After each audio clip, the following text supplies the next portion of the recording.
Pero yung price niya 50 lang, oh. 50 dirhams lang siya, mga bossing. Ayan, ito yung ano niya, oh, para siyang ang ganda niya, oh. San Jordan. Yan, mga bossing, ang ganda, oh.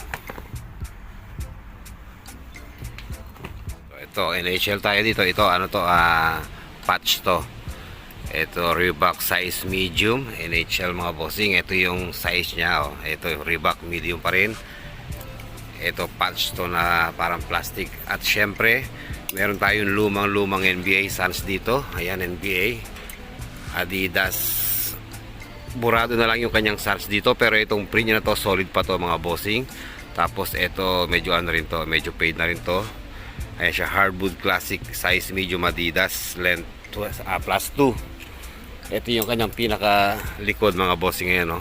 Ito, sure tayo dito sa lumang-luma na to. Kuhain natin itong lumang-luma na to, okay lang yan. Pwede nating pa-restore yan kasi may mga tropa tayong nagre-restore ng mga jersey.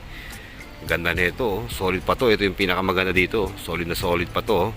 Ito pwede namang restore to. At isang bago tayo, mga bossing. Ngayon, no? Size large, mga bossing. Bagong bago yan, oh. Ayan, oh. Ganda pa nito. Ito lang yung fade niya pala. May fade pala siyang konti dito sa dulo. Ayan. Ito yung kanyang likod, mga bossing. Ito yung kanyang pinakalikod. Ganda pa nito. Kahit patapos na yung winter, kukuhanin ko itong mga to.